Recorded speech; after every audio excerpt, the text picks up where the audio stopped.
Hey guys, Sax here. I hope you guys are having as much fun as I am exploring the Edge of Fate in the Kepler location. And as you're out wandering, you're going around, you're picking up chests, you're completing the campaign. Remember, you can go to the artifact in the Caldera location and attune to different weapons and armor pieces that you might need. So today we're going to take a look at the different legendary weapons that you can get from the campaign and the spicy rolls that they have in here. So we're going to start today with the Giver's Blessing, Rapid Fire Frame, Kinetic Auto Rifle. So there are a couple classics on here, some things we've had before: Feeding Frenzy, Shoot to Loot, Demo, Rewind Rounds, and then we get to our first new perk of the day, Impromptu Ammunition. Final blows increase ammo meter progress from all sources for a short time. So if you're not aware, there's a new ammo meter system in the game that kind of shows you when ammo is going to come, but it has definitely changed the amount of ammo and the time it takes to get ammo to drop. So playing into this, and there's way more to explore for myself personally into the ammo system, but this definitely sounds like a good thing to throw on there, especially when you're in situations like raids and dungeons where you need ammo to generate faster. The next new perk we have is Transcendent Moment.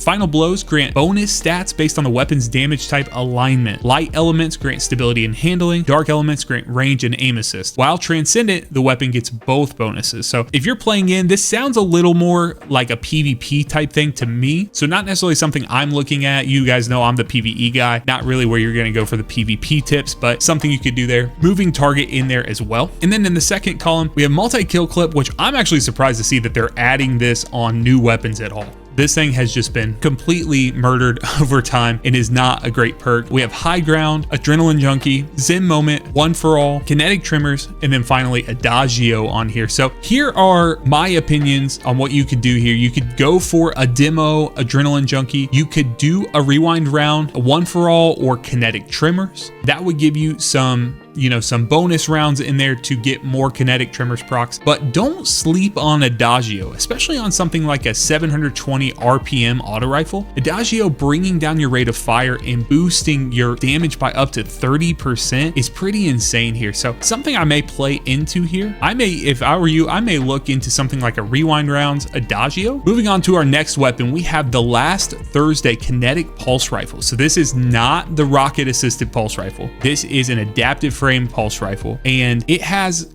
pretty good range here, pretty good impact. It was something that I pulled out for a little bit during the campaign, but it wasn't anything crazy to write home about. We just had the Strand Pulse Rifle from Prophecy come back for Ride of the Nine, so that's not something that I really think that we would need to have a replacement quite yet. But if you weren't able to get one of those, there might be some stuff in here for you. So let's look. There's a new perk here called Built to Blast. Gain aim assist, stability, and flinch resistance while you have Woven Mail, Frost Armor, or Void Overshield. And this sounds more like a PvP perk to me. If you can find a way to proc one of those, just gaining a lot of benefit and just really, really leaning into that strength of having a defensive bonus and then turning that into an offensive capability. Rapid Hit, again, Transcendent Moment here. This is a strand weapon, so you're going to get that extra range and aim assist. Strategist, giving back your class ability energy. Demolitionist, Subsistence, and then finally Moving Target. And then we move over, we have another new perk, Binary Orbit. Elemental Final Blows, opposite of this weapon, increase damage for a short duration. Darkness Final Blows boost Arc, Solar, and Void. Light Final Blows boost Stasis, Strand, and Kinetic weapons. So it's actually interesting to see Kinetic being considered a opposite of Light in that way. So just something to think about. Dragonfly, Frenzy, Elemental Honing, which is a fairly new perk. And then we have the classic Head Seeker, Hatchling, and Slice. So we can come play in here. You guys know from my coverage of the Ride of the Nine weapons, I'm a big fan of Elemental Honing, a big fan of the Hatchling and Slice combination there, but realistically, you're probably going into something that's going to boost your weapon's damage. I would say from the PvE side of things, you're probably just going to go with something like a Subsistence to keep that going. Getting more ammo back in as many kills as you get, or the Demolitionist getting back some energy, maybe even a Strategist build there. So, and then coming over here, we have the Elemental side of things, which is really where you want to, probably play into. And then this Binary Orbit, I'm not sure how much extra damage it does at this point. I've not played around with it a ton, but if you're mixing together with the artifact like we have right now, you could do, the Solar and Strand build and kind of blend them together. Bungie's really pushing us to blend darkness and light energy. So let's move on to the next weapon. Agape. So this is something that I'm sure a lot of people do not know how to pronounce. If you are not a theologian or a Greek scholar, you're not going to know that word is called agape, and I know it's referencing love because of the flavor text here, boundless without conditions. So some of the rolls we have on here, I got some interesting rolls. So this is a heavy burst 2-round burst hand cannon. I got some interesting rolls on this.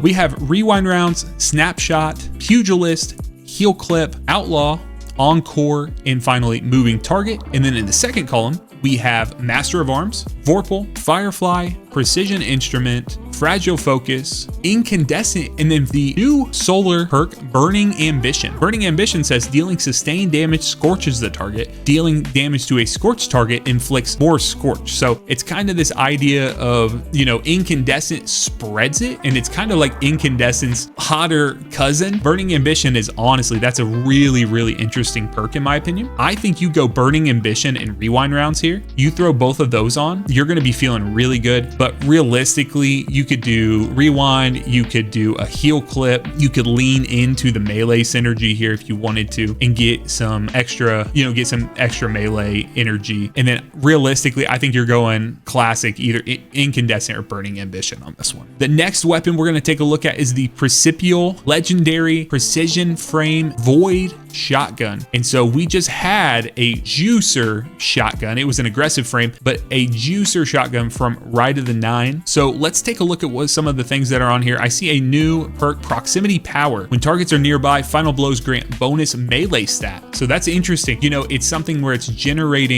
not generating melee energy, it's actually boosting the stat up. So that kind of does that passively, but I wonder how that would interact if you were already over 100, if that's going to just juice that even more. I'm really interested to see how Bungie plays around with these perks that are going to push beyond what we currently know with our perks and play into that, the new armor rework they did. We have Lone Wolf, 1-2 Punch, Threat Detector, Reconstruction, Repulsor Brace, Moving Target, and then we have Binary Orbit again, Vorpal, Opening Shot, Slide Shot, Swashbuckler, Discord, which this is one of few special weapons that can get Discord on it. So if you don't know, Discord final blows with another weapon will grant this weapon increased speed for aiming down sights, accuracy, and airborne effectiveness. So when Discord is active, final blows with this weapon will refund ammo and allow you to just continually, for a short 7-second window, you just have infinite special ammo. And then finally, destabilizing rounds. So guys, if you want to get in with this, if you're looking for a PvE shotgun, again, let's say you missed out on Ride of the Nine, that's totally understandable, or you just didn't want to play, perfectly fine. Get in here, play around with some of this stuff. I might play around with a 1-2 punch. You could do a 1-2 punch swashbuckler and get melee kills, and that will increase the weapon damage and kind of like play into that. You could go something crazy like a reconstruction and a Discord and just get a lot of ammo in there. Maybe a reconstruction binary orbit. And again, we're probably not talking about boss DPS with this. We're talking more about moving from enemy to enemy and kind of clearing chunkier enemies with this. So we don't have a lot of destabilizing and void boosting perks on the artifact this season, but it's just something to keep in mind. And if you get a good roll, just hold on to it, because you know as well as I do, as soon as we get a void artifact, anything with destabilizing rounds and that void synergy goes crazy. Next, we have Sublimation, the legendary Arc Energy Scout Rifle.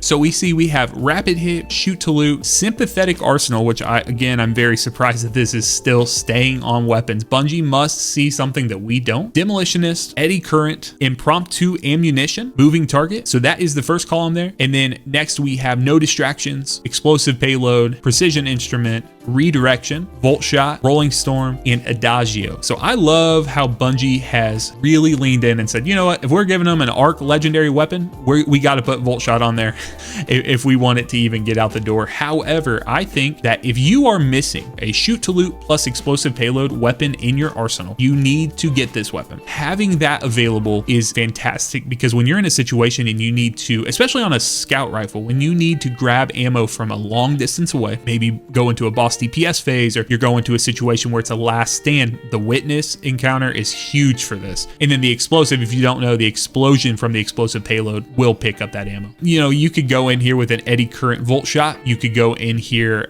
you could do the Impromptu Ammunition as well. And so just play around with that. I'm not sure how strong this is, but just keep your eye on this perk. And finally, we have the only heavy weapon we have, the ulterior observation. And so this is an aggressive frame, just like we had for corrective measure, the Coiffure 5, different aggressive frame machine guns. Aggressive frames are in a really good place right now. So keep an eye on this. If you missed a Coiffure or you haven't gotten a good one, this is one that you could play into. And I actually ran this quite a bit during my legendary campaign playthrough. So let's look at some of the things that are on here. Demolitionist, Feeding Frenzy, Built to Blast, Envious Arsenal. So this is the good cousin. This is the attractive hot cousin, Sympathetic Arsenal.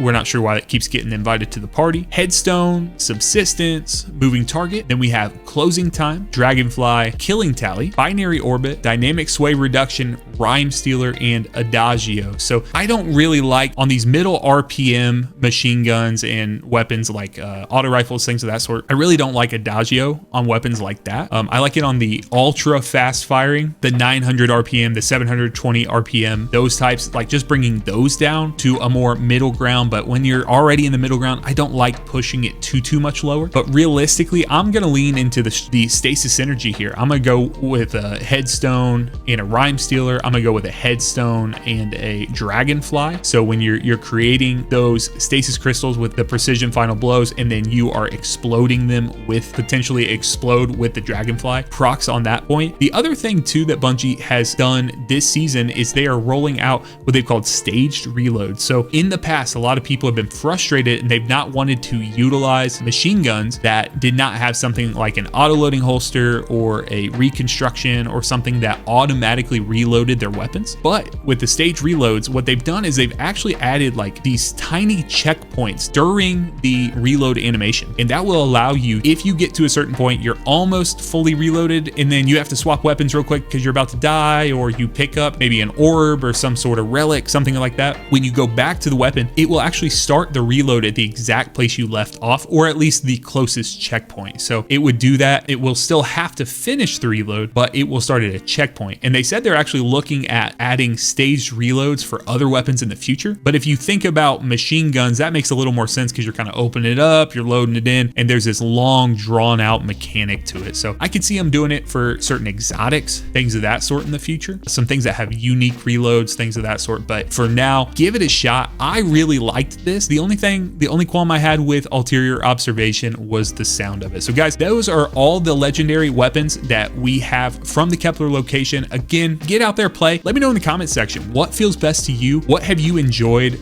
messing around with? Are there things that you played with because they were higher power during and you didn't really want to infuse them, or things of that sort? Because that's when things are kind of ripe and you kind of experiment, is when we get these power resets and stuff. So experiment with some things, try some weapons you might not try in the past, and until next time, be blessed, y'all.